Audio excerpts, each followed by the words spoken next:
శుభశ్రీ సుభాషితాలు మరియు కథలకు సుస్వాగతం. సహృదయులైన శ్రోతలకు నమస్సుమాంజలి. తొలి మలితరాల తెలుగు కథల్లో ఇప్పుడు మనం చెప్పుకోబోయే కథ దరిద్ర నారాయణుడని ఆ జగద్రక్షకుడికి బిరుదైతే రచయిత కనుపర్తి వరలక్ష్మ గారు. పిల్లవాడు కొంచెం పెద్దవాడయ్యాడు. పొరలు తీయించడం వల్ల నా భర్తకు మళ్ళీ నేత్రాలు ఎప్పటి రీతిగానే వచ్చినవి. ఇప్పుడు మళ్ళీ ఇద్దరం పాటుపడుతున్నాము. అన్న వస్త్రాలకు కరువు లేకుండా రోజులు గడుపుకుంటూ ఉన్నాము. కానీ అప్పుడు ఆయనకు బొత్తిగా కళ్ళు కనిపించకుండా పోయి నేను పసిబిడ్డ తల్లినై బిడ్డ సంరక్షణ నిమిత్తము ఇల్లు కదలడానికి వెళ్ళేకుండా ఉన్న ఆ రోజులలో ఏ పూటకా పూట ఎంత కష్టపడ్డాము. నిజంగా ఎప్పుడు తలుచుకుంటే అప్పుడు కన్నులా కట్టినట్టు అవుతుంది ఆ దృశ్యం. అది జ్యేష్ఠమాసం. ఎండలు గాడ్పులు బహు జాస్తిగా ఉన్నవి. ఆ ఎండగాడ్పులు ఎంత అధికంగా ఉన్నవో అంతకంటే అధికంగా ఉన్నవాయేడు ఇంటింటా ఒడుగులు పెండిండ్లు దినదినము 20-30 శుభకార్యాలైనా జరుగుతూ ఉన్నాయి ఊళ్ళో. నిత్యము మంచి వస్త్రాభరణాదులు ధరించిన పురుషులు స్త్రీలు మేళతాళాలతో పిలుపులకు తిరుగుతూనే ఉన్నారు. తెల్లవారితే ఆ ఊళ్ళో 20 శుభముహూర్తాలైనా ఉన్నవట. అందువలనే పిలుపు మేళాల నాటి సాయంత్రం మరీ అధికంగా వినవచ్చినవి. ఆ మేళాలు వినవచ్చినది మొదలు నేను మా కుటీర ప్రాంగణంలోనే నిలబడ్డా. ఏ తల్లి అయినా రవంత నొసట బొట్టు పెట్టి రమ్మంటుందేమోనని. రాత్రి 8 గంటలైంది. నిలబడి కాళ్ళు కుదురుబట్టిపోయినాయి. ఒక్కరూ పిలిచిన పాపాన పోలేదు. ఆ గొప్పవారి కళ్ళను కొద్దివారి కళ్ళను గొప్ప గొప్ప మేడలు భవంతులే ఆక్రమించుకున్నాయి. ఇక వాటిలో ఈ పూరి గుడిసెలకు తావెక్కడా? ఎంతసేపు చూసినా అన్నం ఉన్న వాళ్ళని పిలిచేవాళ్లే కానీ అన్నం లేని వాళ్ళని పిలిచేవాళ్ళు ఎవ్వరూ కనబడలేదు. ఈ శుభకార్యాలు చేసే వాళ్ళలో ఇదేమి నీతో ఇదేమి ధర్మమో తెలియదు. గొప్పవాళ్ళు గొప్పవాళ్ళనే పిలిచి మేపుతారు, కొద్దివాళ్ళు గొప్పవాళ్ళనే పిలిచి మేపుతారు. కానీ పెట్టడం యొక్క సార్థకత ఎక్కడున్నదో ఆలోచించిన వారు లేరు. ఆ భాగ్యవంతులకేమీ దినానికి 2-3 సార్లు కాఫీ పలహారాలు, 2 మార్లు వేపుడు కూరల భోజనాలు. అటువంటిది వారిని వీరు పిలిచినా ఒకటే, పిలవకపోయినా ఒకటే. నిర్లక్ష్యం. పైగా పిలుపు అంతేనా అని, గౌరవించడం ఇంతేనా అని, పాటలు చిన్నవని, ఆకులు కుట్టడాకులని, కూరలు 2 పిండి వంటలు 4 పెరుగు కటికి పులుపని, ఏవేవో వంకలు ఆది నుంచి అంతమదాకా పెడుతూనే ఉంటారు. తిన్నంతసేపు అయితేనేమి వాళ్ళని పిలిచి పెట్టి వాళ్ళ చేత 4 మాటలు పడితే కానీ ధాన్యులము కామనుకుంటారు కదా ఈ లోకులు. దీనులను దరిద్రులను పోషించాలి రక్షించాలి అని ఎన్ని యుగాల నుండో చదువుకుంటున్నది మనుష్యలోకం. కానీ ఇది ఎప్పటికీ చదువుగానే ఉన్నది, ఆచరణలోకి మాత్రం రాలేదు. ఆచరణలోనే వచ్చినట్లయితే ఆ గొప్పవారికి చేసే విందులు బేదవారికి చేసి వారి చేత దీవెనలు అందకపోయినారా? నిద్ర సుఖమెరుగదు, ఆకలి రుచి ఎరుగదు అంటారు. కానీ నిజంగా ఆకలి అభిమానం ఎరుగదంటే బాగుంటుంది. గొప్పవారిని 10 మార్లు పిలిచినా పోవడానికి పెట్టి చేసే ఆ భోజనాలకు మా వంటి దరిద్రులు రావద్దు అని నెట్టేస్తున్నా పోవడం ఎందుకు? ఈ ఆకలి చేతనే కదా. ఈ మాయ ఆకలే మనుష్యులను పీక్కు తినకపోతే ఈ లోకంలో ఇంత నీచము ఇంత దైన్యము ఉండకపోవడమే కాకుండా ఒకరితో ఒకరికి పని, ఒకరినొకరు అనుసరించుకొని ఉండడము, ఒకరికొకరు లొంగిపోవడము, ఈ కరువులు కలహాలు సమ్మెకట్లు ఏమీ ఉండవు. అసలు బేదలు భాగ్యవంతులు అనే విచక్షణే ఉండదేమో అనుకుంటా లోకంలో. ఆ రాత్రి ఇంట్లో గింజలు లేనందున కాళ్ళు కడుపులో పెట్టుకొని పడుకున్నాము. నేను నా పెనిమిటి. అన్నం తినని తల్లి వద్ద పాలెక్కడి నుండి ఊరుతాయి? పాలు లేక పిల్లవాడు తెల్లవార్లు ఏడుస్తూనే ఉన్నాడు. ఏడ్చినప్పుడల్లా కాసిన కుండలో మంచినీళ్లు దాహం పట్టి తెల్లవార్చా. ప్రొద్దున లేవగానే పిడికెడు నూకలుంటే గంజి కాచి ఉప్పు రవ్వ వేసి పిల్లవాడికి పట్టి 11 గంటలైతే ఎక్కడికైనా భోజనానికి వెళ్ళడానికని పొద్దు చూస్తూ కూర్చున్నాము. ఎట్లాగో భోజనాల వేళయింది. పిల్లవాడిని ఒక చేత ఎత్తుకొని ఆయన చేతి కర్రను ఒక చేత పట్టుకొని దోవ చూపుతూ బయలుదేరాను. పెండిండ్లు ఒడుగులు జరుగుతున్న ఇండ్ల వెంట మొదట తహసీల్దారు గారి ఇంటికి వెళ్ళాము. వారి అమ్మాయి పెండ్లి అని చాలా గొప్పవారితో సంబంధం చేసి మహావైభవంగా పెండ్లి చేస్తున్నారు అని విని ఉండడం చేత మేమింకా అల్లంత దూరంలోనే ఉన్నాము. యమభటులు వంటి జవానులు ఏమమ్మోయ్, ఎక్కడికి గుడ్డివాడిని కూడా తీసుకుని బయలుదేరి వస్తున్నావు, వెనక్కు పదా, ఇక్కడ వీలు కాదు అని కేకలు పెట్టారు. మీరే కోప్పడకండి నాయన, అమ్మగారితో మనవి చేసుకుంటాము, వారు పొమ్మంటే పోతామన్నాను నేను. అమ్మగారి ఉత్తర్వే ఇది అన్నారు ఆ జవాన్లు. పోయి చూస్తాము, కాస్త పోనివ్వండి బాబు అని మళ్ళీ వేడుకున్నాను. వాళ్ళగాదు పో అన్నారు వాళ్ళు. వాళ్ళగాదని వాళ్ళు కాస్త పోనీయండని నేను ఇట్లా అనుకుంటూ ఉండగా వారిలో ఒకడు వాళ్ళగాదంటే వాదన చేస్తావేమి, తాకితే మళ్ళీ ఏడుస్తావు, పోపో, మా చేత తోపిళ్ళు తినకుండా మర్యాదగా పో, కోపం వచ్చినా అంటే మీ బాపన వల్ల మడి చూచేవాళ్ళం కాదన్నాడు. ఇష్, ఊరుకోరా బేదవాళ్ళు పాపం అని ఇంకోడు తిన్నగా మందలించాడు. ఇంతలో పై మేడ మీద ఉంచి జవాన్లను పిలుస్తున్నట్లుగా కేక వినపడ్డది. అయ్యా అయ్యా అన్నారు బంట్రోతులు మాతో వాదన చాలించి. ఏమోయి వీరాస్వామి, రాఘవులు, కోటయ్య మీకు ఇదే చెప్పడం, ఈ దరిద్రపు మోహన మాత్రం వాకిట్లో అడుగు పెట్టనివ్వకండి. ఇదిగో కరణాలు మునసబులు పంపిన కావలి వాళ్ళు పీడించుకు తింటారు. ఈ దరిద్రపు సొంతకంతా ఎవరు పెట్టుతారు, ఎక్కడి వాళ్ళని అక్కడ తరిమేయండ అన్న మాటలు వినబడ్డవి. చెప్పేదెందుకు, ఆయనే తహసీల్దారు గారు. గృహయజమాని ఉత్తర్వు అట్లా ఉన్నప్పుడు జవానులు మాత్రం ఏమి చేస్తారు, ఇక లోపలికి పోవడం అనవసరము అని వెనుకకు తిరిగారు. త్రోవలో పిలవని ఇండ్లకు వెళ్తే ఇంతే ఉదాసీనం అన్నాను నేను నా భర్తతో. నరులు మనల్ని పిలుస్తారా, నరుడు పిలిస్తే వెళ్ళేవాళ్ళు ఊళ్ళో శ్రీమంతులు, మనం భగవంతుడు పంపేన అభ్యాగతులము అన్నాడు నా భర్త. ఇంజనీరు గారి బంగళా ఊరి వెలుపలి ఎంతో దూరాన ఉన్నది. ఆ రోజున వారి అబ్బాయి ఉపనయనమని విని ఉండడం చేత అక్కడికన్నా పోదాం పదమన్నాడు నా భర్త. ఇంజనీరు గారి బంగళా ఊరి వెలుపలి ఎంతో దూరాన ఉన్నది. ఆ రోజున వారి అబ్బాయి ఉపనయనమని విని ఉండడం చేత అక్కడికన్నా పోదాం పదమన్నాడు నా భర్త. అక్కడ జవాన్లు ఉంటారుగా, ఎక్కడికైనా జవాన్లు లేని ఇంటికి పోతే బాగుంటుందన్నాను నేను. జవాన్లు ఉంటే మాత్రం ఏం చేస్తారు, యజమానిని బట్టే వాళ్ళును.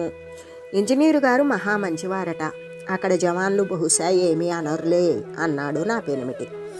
ఎండ అధికంగా ఉండడం కాకుండా వేడి గాలిపి కూడా సాగింది. కాళ్ళు కాలుతున్నవి, నెత్తి మాడుతున్నది. పిల్లవాడు ఎండకు వసివాడిపోతూ ఉన్నాడు.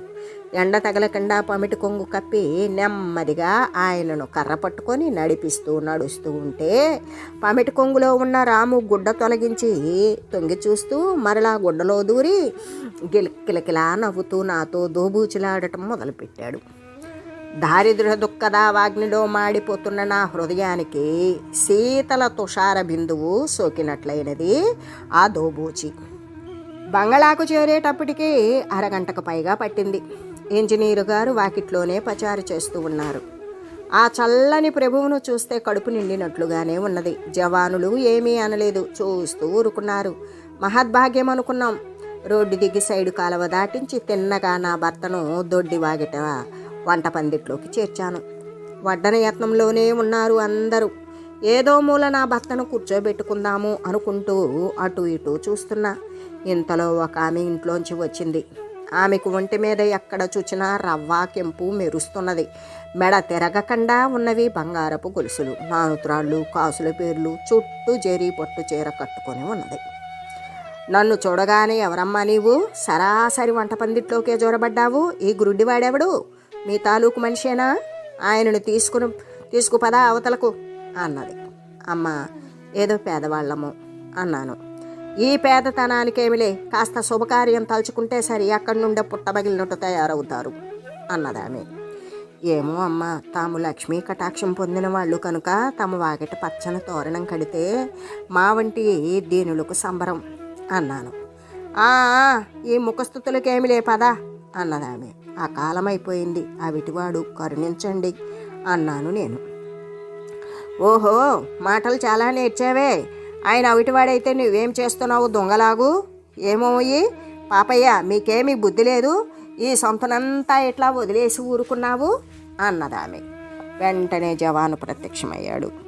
వంట పందిరి కావడం చేత కాబోలు దూరంగా నిలబడి రాండమ్మ యువతలకి అన్నాడు. ఇంతలో ఇంజనీరు గారు లోపలికి వచ్చి, ఏదో బీదవాళ్ళు అన్నమంటూ వచ్చారు, కాస్త పెట్టి పంపించు అన్నారు. మీకేమీ అట్లాగే అంటారు. సాయంత్రం ఉద్యోగస్తుల పంతి పెందలాడే భోజనాలైతే కానీ సాయంత్రం పని చేసుకోవడానికి ఉండదు. వచ్చిన వాళ్ళందరికీ పెట్టుకుంటూ కూర్చుంటే పని తెవలవద్దు, పోనీయండి, ఎక్కడో అక్కడ తింటారు, పోవమ్మా పో అన్నది. పాపం ఆయన మళ్ళీ మాట్లాడలేదు. ఆయనకు ఊళ్ళో పలుకుబడే కానీ ఇంట్లో పలుకుబడి లేనట్టు అనిపించింది. రౌతు మెత్తనైతే గుర్రం 3 కాళ్ళ నడుస్తుందిట. ఆమె మణిమయాభరణాలు బయటికే కానీ లోపలికి వెలుగును ప్రసాదించేవి కావు. లోపల కూడా వెలుగునిచ్చే మణి ఏదైనా ఆమె హృదయంలో ఉన్నట్లయితే పరిపక్వాన్నాళ్ళు దగ్గర పెట్టుకొని అన్నము అన్నము అని అల్లాడే ఆతురులకు లేదంటుందా? భాగ్యవంతుల రాత్రి బంతి భోజనాల కోసం బీదవాళ్లకు ప్రొద్దుటి నుంచే అన్నం శూన్యం చేస్తుందా? ఏమైతేనేమి మొగుడి మాటైనా పాటించకుండా నిర్దాక్షిణ్యంగా ఆమె మమ్మల్ని త్రోసేయించింది. మేము ఏ ఒక్క క్షణం ఆలసించినా అన్నం పెట్టవలసి వస్తుందని భయం కాబోలు క్షణం నిలువనీయలేదు. కళ్ళ వెంబడి నీళ్లు కారుస్తూ మళ్ళీ రోడ్డు మీద నిలబడ్డాము. ఎండ దెబ్బ కాగలేక పిల్లవాడు చేతిలో నిలవకుండా ఏడవటం మొదలుపెట్టాడు. ఏమి చేయాలో తోచదు, ఎక్కడికి పోవాలో తెలియదు. జగత్తంతా నిరాలంబంగా, నిరాశ్రయంగా, సర్వశూన్యంగా కనబడ్డది. ఏమే, ఎందుకే నిలబడడం, కాళ్ళులా కాలుతున్నాయి, పోదాము పదా అన్నాడు నా భర్త. ఎక్కడికి అన్నాను. ఓసి పిచ్చిదానా, ఎక్కడికంటావేమిటి? మన అన్నం ఎక్కడున్నదో అక్కడికి. మీ వేదాంతం నాకు అర్థం కావడం లేదు. మనకు అన్నం ఎక్కడా లేదు. ఉంటే ఇటువంటి సంపన్న గృహాలలో మనకు పట్టెడన్నం దొరకకపోయేదా అన్నాను. నీకు తెలియదు పదా, ఇంకో ఇంటికి అన్నాడు నా పెనిమిటి. అక్కడ ఇంతే అయితే ఇంటికే పోదాము అన్నాడు. ఇంట్లో ఏమున్నది? ఇంట్లో ఏమన్నా ఉంటే ఇట్లా బయలుదేరుతామా అన్నాను. ఇద్దరము కళ్ళనీళ్ళు పెట్టుకున్నాము. ఓ భగవంతుడా, ఆ అదృష్టవంతులకు ఇంతటి ఐశ్వర్యం ఇచ్చాడు, బాగానే ఉంది. ఈ దరిద్రుల విషయంలో వీరి కష్టాలు ఇతరులు గ్రహించే అనుగ్రహమన్నా చూపకూడదా? ఒకరిపైన నీ దయారాసం పొంది పొరలించి ఒకచోట పొడి తడియకుండా విరవిరలాడిస్తావే, ఏమి స్వామి ఈ దీనుడు చేసుకున్న పాపం అని కాసేపు క్షుభిత హృదయాలతో ఆ దేవుని గురించి మొరపెట్టాము. ఎంత మొత్తుకుంటే ఏమున్నది, అంటాడా అంటాడా ఆ దేవుడు. అదొక ప్లేటర్ గారి ఇల్లు. వారి ఇంట్లోనూ పెళ్ళే.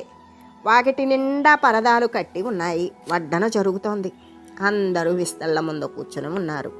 మేము కూడా ఎక్కడో ఒక చోట కూర్చొని భోజనం చేద్దామనే ఉద్దేశంతో పరదా తొలగించి ఒత్తిగించి లోపల నలువైపులా పరికించి చూశాను. అంతా నిండి ఉన్నారు. మరోవైపు వెళ్ళి చూశాను.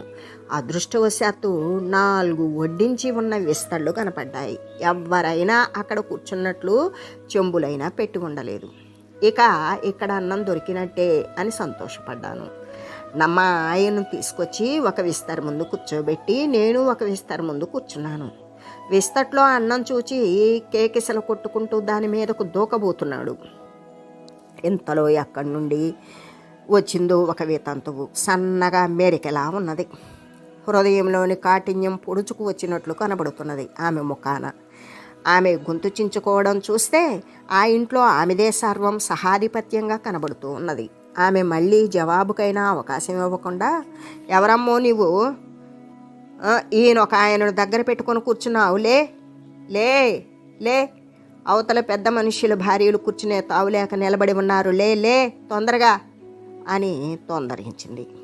ఇక అక్కడ నిలవడానికి ఆదరువు లేక మా ఆయనను లెమ్మని నేను లేచి ఆయనను చేయి పట్టుకొని యువతలకి తీసుకొచ్చి మరెక్కడైనా వీలుంటే కూర్చుందాము అని నలువైపులా చూస్తూ ఉన్నా. ఏమిటమ్మో చూస్తున్నావు, మళ్ళీ ఎక్కడైనా కూర్చుందామనే? అసలు ఇక్కడే వీలు కాదు, పద బయటికి. గడప పచ్చన చేసుకోవడం భయం, సిద్ధమవుతారు మాయ గుంపు. ఎవరు పిలిస్తే వచ్చినట్టు సిగ్గు బిడియం లేకుండా పద బయటికి అన్నదామె మళ్ళీ వెంట తరిమి వచ్చి. ఇంతమంది శ్రీమంతులు, ఇన్ని శుభకార్యాలు, జరుపుతూ ఉంటే ఒక చోట కాకపోతే ఒక చోటైనా మాకింత అన్నం దొరకకపోతుందా అన్న ఆశ అంతకు పూర్వం 2 ఏళ్లలో జరిగిన అనుభవం వల్ల నశించలేదు. కానీ ఈ వితంతువు చేసిన పరాభవంతో పూర్తిగా పోయింది. ఆమె మాటలాడిన ఈ మాటలే అయినా పలుగుపోట్ల వల్లనైనా కలుగనంత బాధ కలిగింది. అసలే దారిద్ర్యం చేత, ఆకలి చేత, ఎండ చేత, దుఃఖం చేత చివికి శిథిలమైపోయి ఉన్న మా జవసత్వాలు ఆమె గారి మాటలతో మరీ నశించిపోయాయి. ఆమె గారి మాటలకేదో సమాధానం చెప్పాలి అని మనసు పీకులాడింది. కానీ నోట్లో నుండి మాట రాలేదు. ఆ పందిరిలో నుంచి తక్షణమే బయటికి రావాలి అని ఎంత ప్రయత్నించినా కాళ్ళు తడబడడం చేత ఎంతోసేపు పట్టింది. చంకలోనున్న నా బిడ్డ ఆ విస్తళ్ళల్లోని అన్నం వంక చేయి చాపి ముందుకు వరగబడ ఏడుస్తూనే ఉన్నాడు. ఏ ఉదాసీనపడైనా ఆ అన్నం తిని ఈ కడుపు మంట చల్లార్చుకుంటే బాగుంటుందని మా ప్రాణం పీకుతూనే ఉన్నది. కానీ ఆ ఐశ్వర్య మధోన్మత్తులను, ఆ లోకానుభవ శూన్యులను, ఆ దాక్షిణ్య రహిత చిత్తులను ఆకలిగొన్న మాకు అన్నం పెట్టకుండా ఈ గొప్ప వాళ్ళకు పెట్టడమేమి అని నిలుదీసి అడగడానికి మాకేమీ అధికారం ఉంది? ఏడుస్తున్న బిడ్డ నక్కున అదుముకున్నాను. నిర్విన్నుడై నిలబడిన భర్తను చేతబట్టుకొని కన్నులు నిండిన కన్నీళ్లు త్రోవన కనబడకుండా చేస్తూ ఉండగా రెప్పలతో అప్పలించుకుంటూ బయటికి వచ్చాను. తిని పారవేసిన ఈ స్థలంలోని మెతుకులను కాకులు గుంపులు కూడి తింటున్నవి. ఆ ఎంగిలాకులు నాకడానికే కాబోలు కవ్వు కవ్వుమని కాట్లాడుకుంటూ 5-6 కుక్కలు కూడా అక్కడే ఉన్నవి. ఆ ప్రహరీ గోడకు ప్రక్కగా ఉన్న చెట్టు నీడను ఇకను తిని పారవేసే ఆకుల కోసం ఎదురు చూస్తూ యానాది వాళ్ళ 5-6 పిల్లా జల్లాతో పేలు చూసుకుంటూ కూర్చున్నారు. మేము బయటికి రాగానే ఒక యానాది వాళ్ళ కుర్రాడు 16 ఏళ్లవాడు మాకెదురుగా వచ్చి, అమ్మగారు భోజనాలైనాయా అన్నాడు. నేను కళ్ళనీళ్లు తుడుచుకుంటూ, లేదు ఇప్పుడే చేయబోతున్నారు అన్నాను. అయితే మీరు వెళ్ళిపోతున్నారేమమ్మా అన్నాడు. మాకు అన్నం పెట్టమన్నారు అన్నాను. అయితే ఏం చేస్తారు అన్నాడు ఆ పిల్లవాడు ఆత్రంతో. చేసేదేముంది, ఇంటికి వెళుతాము అన్నాను. వెళ్ళి ఇంట్లో అన్నం వండుకుంటారా అన్నాడు. వండుకోవడానికి గింజలుంటే ఇట్లా ఎందుకు వస్తాం నాయనా అన్నాను నేను. అయితే ఇంట్లో బియ్యం లేవు, ఈ ఎండలో తిరిగి తిరిగి వెళ్ళి ఇంట్లో తిండి లేకుండా పడి ఉంటారా? పాపం ఆ అనాగరిక బాలుడి కళ్ళు నీళ్లతో నిండిపోయాయి. నా వంక మహాజాలిగా చూస్తూ మాతోనే నడుస్తూ, పాపం ఆయనేమో గుడ్డివాడు, నీవేమో ఆడదానివి, ఈ పిల్లవాడి మూలంగా పనికి పాటుకి పోలేవు, అన్నం ఎట్లా వస్తుంది పాపం, ఆ బాపనోరు కలిగినోరికి పెట్టకపోతే మీ వంట అన్నం లేని వాళ్లకు పెట్టరాదు అని ఉపచార వాక్యాలు పలుకుతూ మా ఇంటి దాకా వచ్చి ఇదేనా మీ ఇల్లు అని వెళ్ళిపోయాడు. ఇంటికొచ్చి తలుపు తీసి చూసుకునేటప్పటికి పుట్టెడు దుఃఖం వచ్చింది. సర్వవస్తు సంపూర్ణంగా ఉన్నట్లయితే అదే భూతల స్వర్గం అనుకోవచ్చు. కానీ శూన్యగృహం చూస్తే ఏమి ఆనందంగా ఉంటుంది? పిల్లవాడు ఏడ్చి ఏడ్చి సొమ్మసిల్లి త్రోవలోనే భుజం మీదనే నిద్రపోవడం చేత వాడిని ఒక నులకు కుక్కి మీద పడుకోబెట్టి తాపం తీరేటట్లుగా కాళ్ళు చేతులు కడుక్కుంటారు కదా అని ఆయనకు చేదుడి నీళ్లు తెచ్చి ఇచ్చి నేను కాళ్ళు ముఖము కడుక్కొని ఆయనను లోపలకు తీసుకొని వచ్చి కూర్చోబెట్టి నట్టింట కొంగుపరుచుకొని పడుకున్నాను నేను. మా దరిద్రావస్థ. ఆ భాగ్యవంతుల ధన మదాంధతతో పడి నిజంగా అన్నమని అడిగే వాళ్లకు పెట్టకుండా భాగ్యవంతులకు విందులు చేసుకుంటూ ఆ శుభకార్యాలు చేసుకోవడం అన్నీ తలపుకు రావడం మొదలుపెట్టాయి. అవి తలుచుకున్న కొద్దీ మనసులో ఒకప్పుడు ఆశ్చర్యము, ఒకప్పుడు విచారము, ఒకప్పుడు ఆగ్రహము, ఒకప్పుడు ద్వేషము సందడి చేయడం మొదలుపెట్టినవి. ఇంతకు ఒకరిని పోయి అడగడం వల్లనే కదా ఇవన్నీ వచ్చినవి. ఆహార విషయంలో నరులెంత నిస్సహాయమైన జంతువు లేవు. ఇన్ని జీవరాశులను చూస్తున్నాము కదా, ఏవైనా ఆ పూటకు ఆహారం లేదని పస్తు పడుకోవటం కానీ రేపటికని నిల్వ చేసుకోవడం కానీ చూస్తున్నామా? మానవులకే వచ్చింది ఈ దురవస్థ, ఈ నిస్సహాయత. మానవులు వివేక సంపన్నులని కాబోలు వాళ్ళ విచక్షణకు వదిలిపెట్టాడు ఆహార విషయం దేవుడు. మానవుల విచక్షణ ఇట్లు దుర్వినియోగం అవుతూ ఉన్నది. అందుకు భగవంతుడేమి చేస్తాడు? వీళ్ళ బుద్ధి లోపంగాని, అబ్బా ఎంత భారమైంది ఈ మానవ జన్మ, ఉండడానికి కొంప, ఉండటానికి కొంప, తినడానికి తిండి, పక్వం చేసుకోవడానికి పాత్రలు, కట్టుకోవడానికి బట్టలు, పడుకోవడానికి పక్కలు, ఒకటేమిటి ఎన్నో కూర్చుకుంటేనే ఈ మానవ జన్మ వెళ్ళిపోదు. కుక్క తన బిడ్డ యొక్క పోషణ భారం 4 రోజులలో వదిలించుకుంటుంది. కాకి రెక్కలు వచ్చిన వారం రోజుల్లో నీ ఆహారం నువ్వు తెచ్చుకోమని పంపిస్తుంది తన పిల్లను. ఈ మానవుడికో ఎన్నేళ్లకు రాదు పోషించుకునే సామర్థ్యం. అందులో బీదవాళ్ల పిల్లాడైతే 10 ఏళ్లకైనా అక్కడికి వస్తాడు. భాగ్యవంతుల బిడ్డక అయితే 25 ఏళ్ళు 30 ఏళ్ళు పడుతుంది. ఆయానాది పిల్లవాడి పాపం ఎంత ఆదరణగా వెంటాడి వచ్చి మాట్లాడినాడు. వాడి మాటలు చూస్తే కడుపు నిండిపోయినట్లయింది. ఇందుకే గదు అన్న రసం కంటే ఆదరణ రసం గొప్పది అన్నారు అని ఈ విధంగా పిచ్చి పిచ్చిగా ఆలోచించుకుంటూ నడుమ పరాభవ అగ్నికి కుమిలిపోతూ ఆకలి బాధకు కన్నీళ్లు విడుస్తూ ఏదో లోకంలో ఉన్న అవతల పైపంచితో ముఖం తుడుచుకుంటూ నారాయణ నారాయణ అంటున్నాడు నా భర్త. ఆ మాట చెవులు పడగానే నాకు చుర్రుమన్నట్లయింది. ఇంకను ఆ నారాయణ పేరు ఎత్తవద్దు. రాత్రింబవళ్ళు ఇంతగా తన్ను స్మరించబట్టే నానాటికి కూటికి గుడ్డకు దూరం చేస్తున్నాడు. పెట్టిపోయిన పక్షపాతపు దేవుణ్ణి స్మరించి ఏమి లాభం అన్నాను. నా పెనిమిటి ఒక్క నవ్వు నవ్వాడు నా మాట విని. నవ్వెట్లా వస్తున్నది అన్నాను నేను కోపంతో. నీ పిచ్చి మాటలకు నవ్వక ఏమి చేయును? కష్టకాలంలో ఆ నారాయణమూర్తిని కాకపోతే మరెవ్వరిని తలుచుకుంటే శాంతి కలుగుతుంది? పాల ముంచినా వాడే, నీట ముంచినా వాడే అన్నాడు నా పెనిమిటి. చాలండి మీ మాటలు. తినా గొడవ ఉన్నవాళ్ళు కృతజ్ఞతగా ఆయనను తలుచుకున్నా బాగుంటుంది. మనమేమని ఆయనను స్మరించడం? నిర్దయుడై మనల్ని అంత కఠిన దరిద్రులుగా చేసిందేగాక ఊళ్ళో ఇన్ని శోభనాలు జరుగుతూ ఉంటే ఏ ఇంట పిడికిడన్నం దొరకకుండా చేసిన భగవంతుణ్ణి ఇంకా స్మరించుకోవాలనా? కంటికి కనపడి చేతికి చిక్కితే అని పండ్లు పటపటా కొరికాను కోపంతో. సరే, అది మన కర్మం అన్నాడు నా భర్త మరలా. ఏమిటి? మనకు సర్వసౌఖ్యాలు ఉంటే అది భగవంతుడి అనుగ్రహమా? మనకు ఏమీ లేకపోతే మన కర్మమా? కర్మమైతే రెంటికి కర్మమే అనుకోరాదు? మీరేమన్నా చెప్పండి. అసలు భగవంతుడు లేడు. ఉన్నట్లయితే ఇటువంటి ఆపన్నులను చూచి సహింపడు. లేడు, ముమ్మాటికి లేడు అన్నాను నేను. ఛీ, అట్లా అనబోకు. దరిద్ర నారాయణుడని ఆ జగద్రక్షకుడికి బిరుదైతే అన్నాడు నా పెనిమిటి దృఢంగా. బిరుదులకేమి? మీ వంటి అమాయకపు భక్తులు ఎన్ని బిరుదులనైనా ఇస్తారు వెర్రిగా. కానీ దేవుడు లేడు, గీవుడు లేడు. ఒకవేళ ఉంటే దయారసం గలవాడు కానే కాడు అన్నాను నా కడుపు మంట కొద్దీ.